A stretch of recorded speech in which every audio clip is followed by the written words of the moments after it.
വടിയെടുക്കട്ടെ. നല്ല സോപ്പ് ഇങ്ങോട്ട്, വേറെ സോപ്പ് തരാം. ഇങ്ങോട്ട് വാ. നാളെ സൂപ്പ് വേണം. സൂപ്പ് വേണം. നാളെ സോപ്പ്. നാളെ സോപ്പേ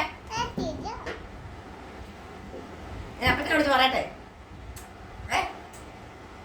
നിങ്ങളുടെ കുത്തിപ്പറിക്കുന്ന സോപ്പ് നല്ല സോപ്പ് തരാം. വെള്ള ഞാൻ കുടിച്ചിട്ട് തരാം. ഞാൻ കുടിച്ചിട്ട് തരാമെന്ന്. ആ സോപ്പിനുണ്ടോ നീ ഒന്ന് കൈ മണപ്പിച്ചേ. കയ്യിലെല്ലാം ആയി കണ്ടോ.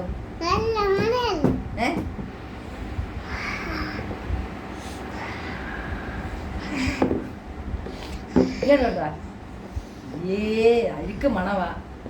നോക്കി മനസ്സ് നോക്കി, നല്ല അഴുക്ക് മണമാണോ? ഇതിന്റെ നിറം എന്താ? ഇതിന്റെ നിറം എന്തോ? ഇതിന്റെ നിറവോ?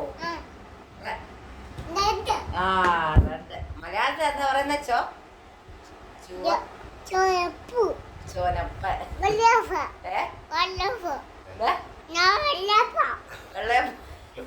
മറന്നിട്ടില്ല. കൊണ്ടോട്ടെ.